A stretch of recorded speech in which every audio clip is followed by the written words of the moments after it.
Hey everybody, what's up? It's Tim Michael. Welcome to another video right here where I'm going to teach you guys something new. I hope that you guys enjoy this. This video is going to cover cross-hatching, taking it towards realism in Manga Studio EX5. Just going to be using the basic brushes out of Manga Studio, and I hope that you guys enjoy it. I hope that it's useful to you. Like the new glasses, just got them today. I'm still trying to get used to them, and I'm not certain how much I like them just yet. So, if you like them, hit that like button. If you don't like it, hit the like button. Who gives a care? Let's go ahead and move on, shall we? Yes, we shall. Okay, so working in Manga Studio EX5 on my brand new laptop, which I'm going to regret trying to show you guys, but I am going to try anyway. This is my beautiful new Asus UX 501 JW. And it's really fancy. Now, I am going to tell you guys, as great as it is, there is a negative, and that is that its yellows don't look like yellow. Sadly, its yellows look a little bit more like lime green. Now, I am going to let you guys know I've done everything, so for those of you who think that you know how to fix this kind of stuff, I've done ICC profiles, I've done everything. This is something that just happens with what are known as UHD, or I think it's like ultimate high definition or some crazy name like that. Basically 4K screens, if you will. So this thing is awesome, touchscreen and all that crazy stuff. And I decided we're going to go ahead and take this to make the video today. It's going to be edited in this, drawn in this. Everything is going to be done on this machine. And I decided we were going to go ahead and step away from my super big 21-inch Cintiq. And no, we're not even going to use the 12-inch Cintiq. Today we're going to be using this guy. And this is the Intuos 5 Medium. It's a really great board. I've used this for years, and it's a really great system. So I hope that you guys enjoy this tutorial. I figured since we were going to go ahead and be doing something that everyone's going to find useful, whoever is a digital artist, I may as well use a board in this video because I want to use my new laptop in recording this. I would use something that most people would probably have. So if you have a Wacom Bamboo, if you have anything in the Wacom product line that is a screenless technology, you'll be good to go. Shall we do it? Let's do it. Okay, so let's go ahead and start by doing File, New, and we're going to go ahead and open up an 11 by 14. It's just the normal size I'm used to drawing on. Resolution 450. I haven't found the limitations of this computer yet because it's honestly a supercomputer in itself, even though it's like paper thin. So yeah, just singing its praises here. I'm going to draw this in red to start and then show you a trick that I think that's going to come in handy. I am probably going to be using myself for reference. I found an image that looked really cool the other day that I thought I would try and draw on here, and I loved it. So let's just go ahead and see if I can do that again. It was the face of a knight, and kind of knight in shining armor, in full armor, so he's big, husky kind of guy, looking off to the side, looking off this way, and he just looked really husky, kind of like, ugh. And I was thinking, I could look like that. So let's go ahead and try that again. So my reference is going to look something kind of like this. I'm just going to kind of be mean looking as much as possible. I'm going to go ahead and draw that out, and then I'm going to show you all the tricks that I would use to make this really cool looking final piece. Let me go ahead and start by making my brush a bit bigger, and also drop my opacity to be just a bit softer, or density, if you will. It's the same thing, fairly close to being the same thing. I'm using the lighter pencil that's in Manga Studio. It's a really great pencil, and I'm just going to go ahead and sketch in where I want the shape of the head to be, okay? So like I said, this is going to be a profile view, and so we're going to do it from the side. I'm just quickly putting in the head and the neck and stuff. If you want to see more tutorials about how to draw faces and things, you can take a look at being a patron, where I have a ton of tutorials for you guys, where if you donate even just $1 towards the cause for every video that comes out on YouTube, or close to every video, you can literally donate towards one video and you get all this stuff for free. You can get all of my advanced tutorials on everything completely free, which would be pretty cool. So far so good. Let's go ahead and I'm going to put in my mustache here, just kind of quickly. All right, and then, whoops, sorry. Touchscreen technology. It's fun. Okay, so let me go ahead and quickly. I'm finding some weird fragments that are showing up on the screen, and I have no idea what they are. shouldn't be an issue. I'm not even sure if it's going to get into the final recording. Okay, so let's go ahead and smack an ear in here real quick. There we go. So it looks pretty good, pretty close. As you can tell, I draw myself a lot. Don't read into that. I'm narcissistic and I know it. Just saying. Okay. Lately, these days, I've been listening to my own podcast, and I call it Welcome to the Narcissistic Show, also known as Behind the Easel. So, it's terrible, isn't it? It's kind of bad. Okay, so, kind of got the face drawn out here, feeling pretty good about that. Kind of quickly sketching the ear. And the goal is not really to do too much fine detail just now. It's just to kind of get a feeling on where I need things to be. I'm going to kind of go crazy with this beard just a little bit.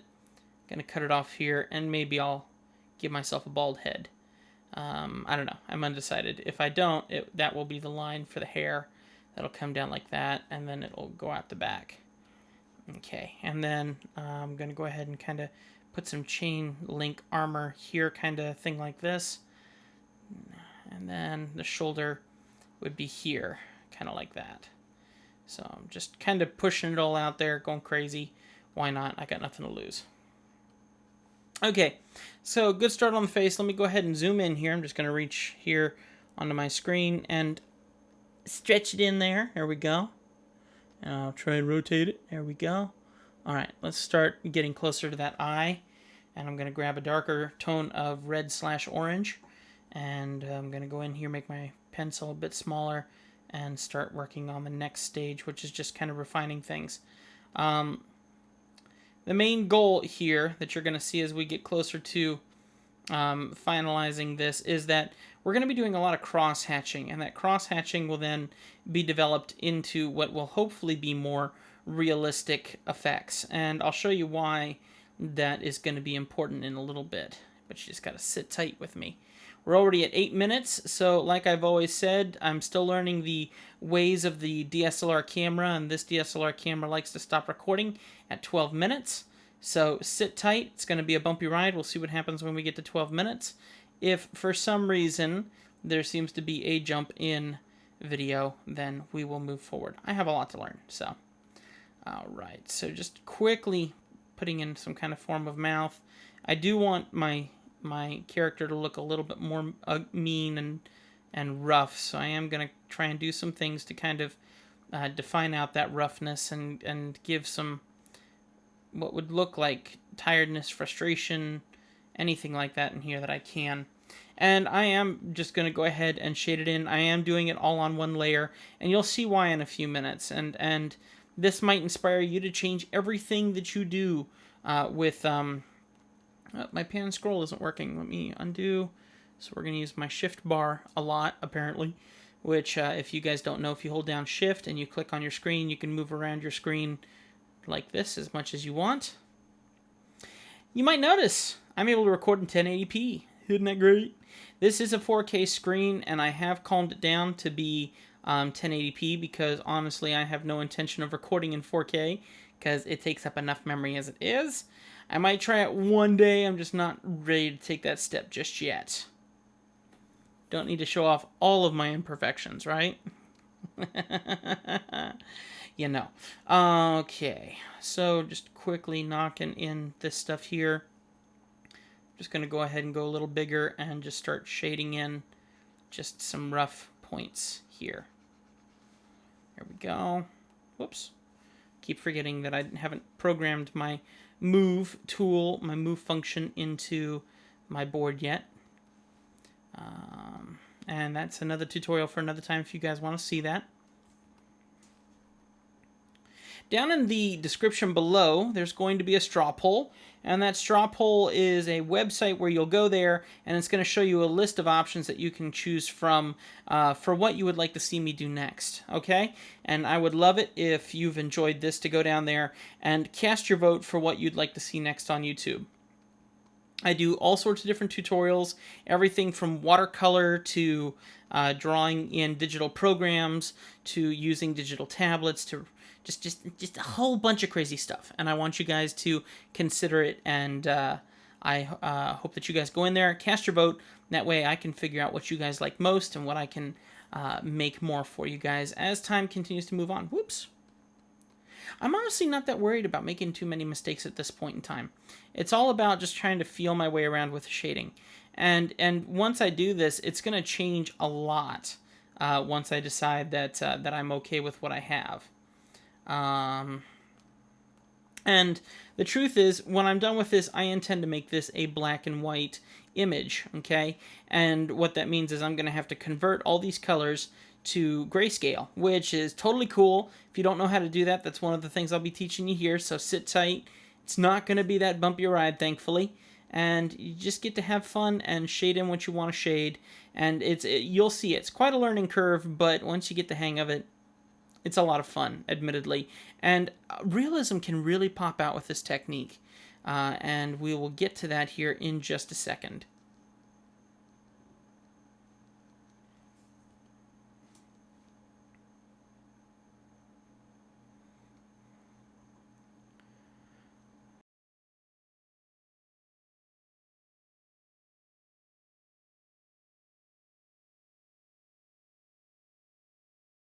Okay, and supposedly we're recording again, hopefully. Alright, so now we move on. Alright, now I got the very rough guesstimations of everything on here as much as I can. Got just a basic shading going on here. And I'm not too worried about the beard, honestly, at this point. I can be pretty quick with the beard because that's not my main focus. My main focus is trying to give some form of realism to this final piece, and that's going to be done best just by using this new technique that I'm looking forward to showing you guys. And I'm certain many of you have used this technique, and this is not new to any of you, or many of you, but I hope for those who are newbies, who are excited to get into the world of realism and just need a way where they can kind of just convert themselves from what you're used to doing, which might be cross-hatching or just quick rough sketching, and then showing you how to quickly manipulate it into this form of realism. I'm hoping I can get you guys there fairly quickly. It'd be very cool if that actually panned out. So I think we're going to go ahead and move into that now. So let's say you got this image all finalized. I want to go ahead and change it to black and white. So I'm going to go to my layers panel, which honestly I have no idea which one my layers panel is, because usually all this stuff is open. None of it's open. Here we go. Perfect. And then user interface is not different, but I'm just haven't done this in a while in a new system. So you're going to go to Edit, Color Correction, make sure that you have your layer selected, Hue Saturation, and just take that saturation and yank it all away. And you're going to get this really cool grayish / bluish tone. Should be pretty much just dead out gray. Now, since all of this is on one layer, you can begin shading it, and here's where the realism really begins to come in. So grab your shading brush, and I use the blend tool, so it's called the blend tool, and you're just going to go ahead and start very gently at a low resolution, at a lower density, if you will, or opacity. You're just going to start going in here, and you're going to just start blending stuff in. So like this line that's in the middle of this face, just going to take that and just blend it right out into the white. Same up here. Okay. And it really gives this cool little wet feeling of texture. It's really not very textury per se, but it almost feels like a watercolor brush, like in real life. Just how it would kind of have that effect. So I'm just going to go in here and start just making choices. They don't have to be the right choice, but just making choices on what I'm going to blend into what, and just kind of going for it. And then remember, if you want to make changes, you can adjust your amount of density or color stretch or whatever. I don't mess around with it too much. I keep the density lower than most times because I really want to make sure that I have control. I would rather do too little than too much. And since I'm a guy that continues to make passes over the same thing over and over, it helps to, keep things simplified. And the other thing I'm going to be doing is really focusing on getting rid of some of these lines that are obvious outlines. And to do that, all I have to do is take that blending brush and get close to it and just start to blend into it, and then have that mold into the skin, pretty much. And it just becomes a part of it, and it looks so cool. Chop off a little bit of that nose. Just using the blending brush, blending brush. All right. So you can see that just by doing that much, it's really starting to give it some definition. Now, something that's going to play a key role also is really understanding your highlights and your shadows, where things should go. And that's all stuff that I'll be teaching in future advanced tutorials that are going to be over on my Patreon page. Of course, you know you can click the link and go check it out for yourself. There we go. All right. So just really trying to shade everything in, and you'll see that I'm just going to go in ever so slightly and just try and blend things into each other. Not too much, because we obviously want some hard edges and things that will say that hard edges are happening here. But everything should start to really pop. And because you're using the blending tool, you can pull things in directions that you want. So maybe you want more dark going one direction or another. You have every capability to do that. Going in here to the bottom lip, and I'm just kind of grabbing from the colors around it, or the tones around it, since we're working in black and white, and I'm just tugging them into position, basically, which works great, because if you're thinking, oh, I don't have enough ink there or whatever, it's just as easy as going to the outline that's on a shape next to it and just grabbing it and pulling it in. And of course, remember, the harder you push down with your pen, the more it's going to blend stuff out. Okay, so coming along really great here. Want to leave some hard edges in there as much as possible, just to kind of make sure that that definition still stays in there. Go ahead and get this ear a little bit. And then we'll go ahead and do this with a bit more detail, because I blended out a lot of important features and things, but that's why I'm going to go back in with my pencil, and I'm going to put in some new marks that I'm then going to do this whole same thing with again. The goal, though, is to try and get rid of these outlines as much as possible, and just continue to do this until it starts looking smooth and starts looking like reality, if you will. And then you can go in with color overlays and things like that, and start it in a color shading process. And then from there, you can go in and really start defining things to get that true form of realism. Okay. All right, just because of lack of time and not wanting to bore everyone to death, I'm going to go ahead and stop here and go back towards the face and start working on a second layer. So I'm going to dive into the eyeball here, which I've kind of stayed pretty zoomed out for most of this tutorial. And I'm going to zoom in. We're going to start really defining some of these tones and features and things.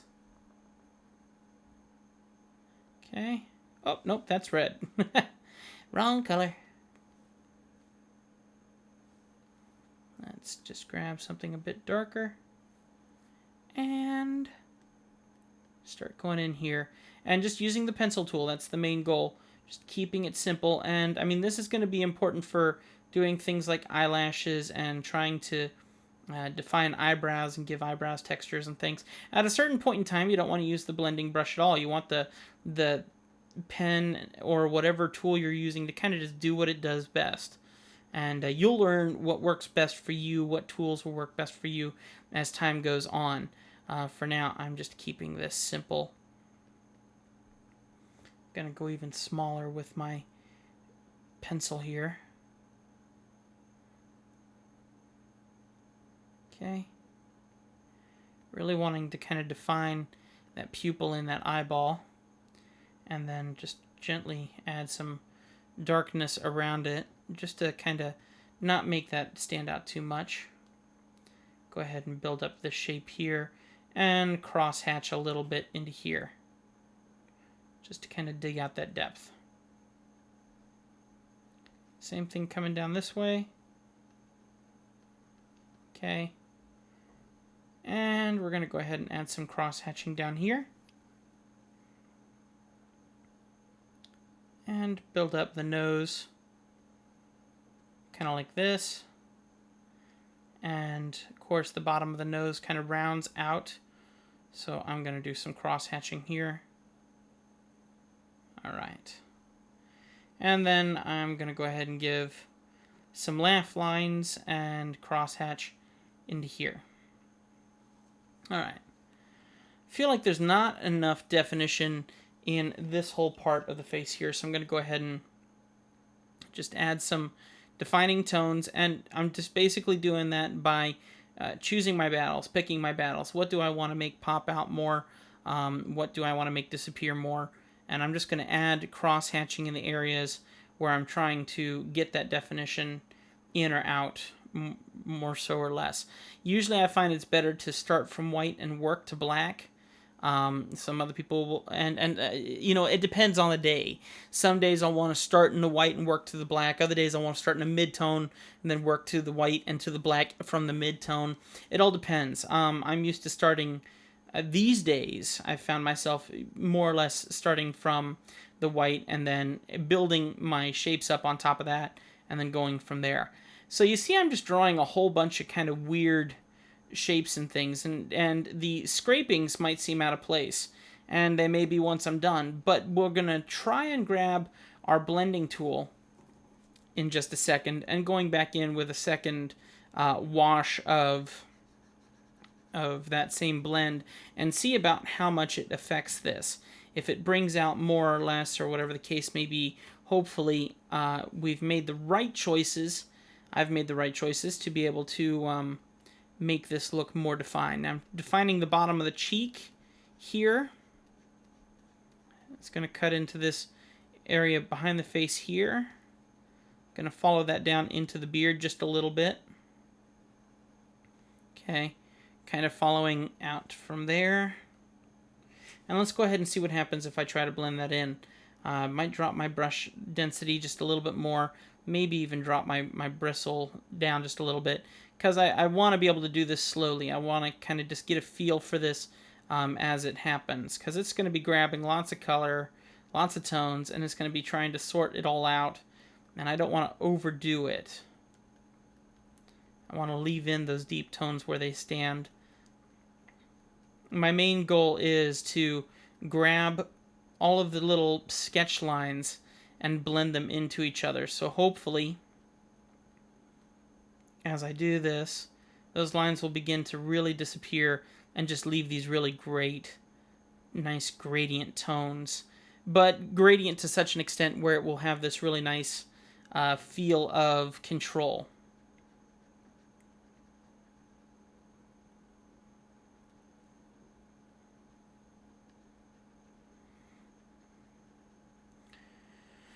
Okay, let's cut back over here with this guy now. And just going for a really wide spread across the cheeks here. Okay, very nice, bold spread. Come on back down here. Make my brush a bit smaller so it grabs a little bit more of the dark tones as it pulls them around.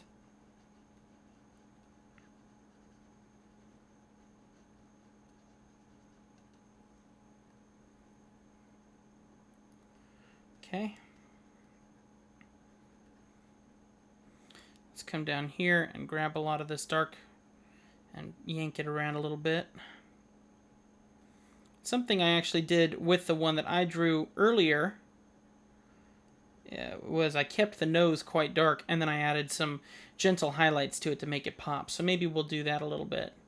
The other thing that you can do is you can grab your airbrush, and if you like how things are going, and you like how it's blending, you can grab your airbrush and kind of take things to the next level. By making sure that you've really dropped your opacity a lot on it, because you don't want it to really overlap too many of the lines. You kind of just want to... The proper term would be just multiply on top of it and kind of just get a gentle feel of it. But you want all those textures that you put in there to really stay in there and just kind of keep it with form.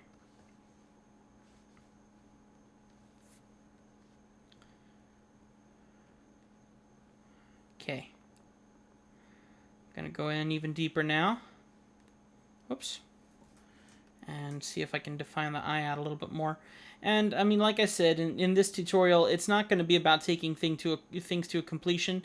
It's about giving you guys a technique that is going to hopefully work for you to, you know, just immediately take you to the next step that you've been hopefully looking for. It may require some practice. I think it would require practice for many people. I've been doing this for quite some time, and it took me a while to get to this point to understand, especially to understand facial shapes and things like that. Just trying to understand where things go, how things go, understanding where the cheekbones are, and that's all about anatomy. That's all about anatomy study.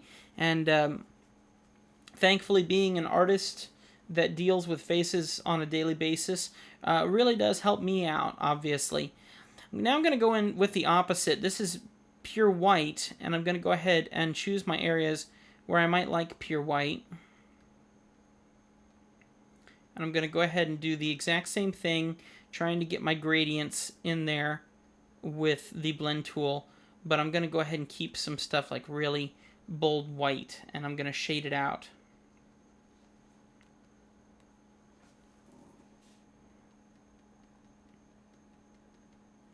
Okay.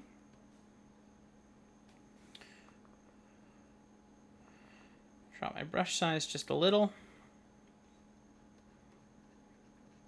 Starting inside the white and pulling outwards to the gray, so it tries to keep in as much of the white there as possible. And then working, like I said, first off, starting on the inside, working out.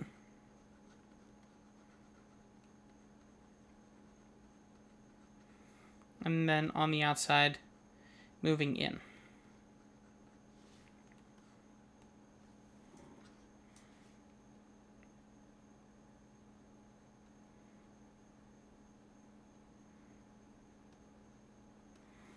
And then just for kicks, I'll just keep some hard shadows in there just to make sure that it stays kind of popping-ish. Okay.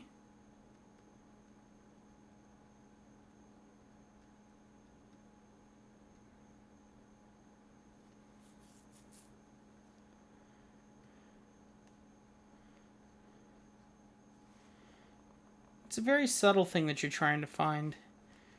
And if you do it right, the areas where you're putting your focus will hopefully look wet, kind of moist. The eyeball here that I've worked on so far looks just feels moist, which is going to give it a whole bunch of life that's going to look really cool.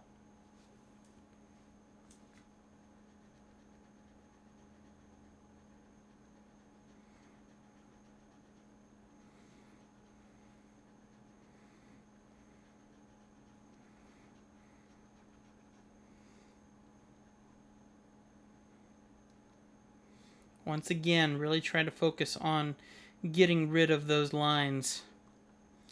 Get rid of those hard lines as much as possible. Shade them out. Keep the hard lines in there, but try to get rid of the outline. Nice.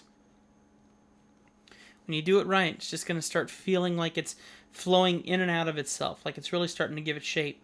And there's going to come a certain point in time where it's going to start making an awful lot of sense. And when that happens, then you just go crazy. Why follow the same system? If it works for you, stick with it.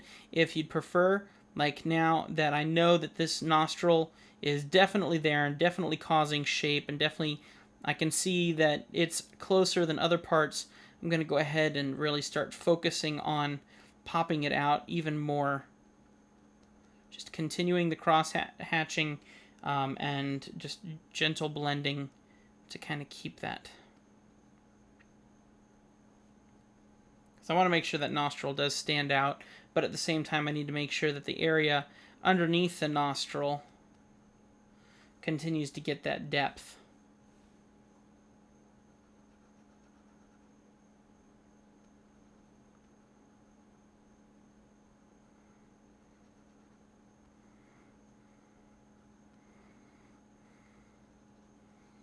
Nice. And if we have any kind of say we have some kind of mirroring light or reflective light from another surface that's going to be like hitting the front or the bottom of the nose, I can just take my airbrush at a ridiculously low density and just gently airbrush in where I want that shine to stay there, and you'll see I'll just come out and it'll just explode with touch. And all of this has happened because you've started with cross-hatching and worked your way to this point. Isn't that great? If you're not inspired, I'm so sorry. I hope that you find inspiration in this. I hope it makes you want to pick up your digital tablet and start trying it for yourself. A lot of people wonder how to do this, and it's just one of many, many, many different techniques. But you can see how much it gives to just the nose and the eye alone, and that's really all I've focused on. I've put some attention into the back of the face, I put some attention into the nose and the eye, and I haven't even begun touching things like hair and other details like that. It's just a matter of starting from the bottom and building your way up. We started at the bottom, now we're here. And here would be the end of this video. So if you guys have enjoyed this, please make sure to hit that like button. If you like the new glasses, hit the like button, because I'm now narcissistic, who cares?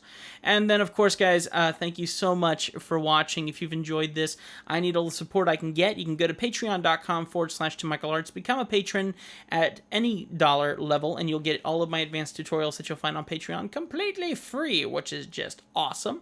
And then, of course, make sure you take a look at all of my stuff on Facebook.com. Of course, you can find Tim Michael Arts in Facebook. Go to my website, timmichaelarts.com, where you can buy a caricature, read my blog, whole bunch of crazy stuff over there. If you enjoy hearing the sound of the sexiness of my voice, then you need to go take a look at artisancentralpodcast.com, where I do where I do interviews with other artists when I get the chance. And if not, my secondary show, which is a weekly show called Behind the Easel, where I just talk about whatever I want. The narcissism continues. Other than that, guys, that's about going to do it. Thank you so much for watching this video. Like I said, hit that like button if you liked it. Hit the dislike button if you didn't like it. And yeah, that's about it. So thank you so much, guys. I'll see you next time.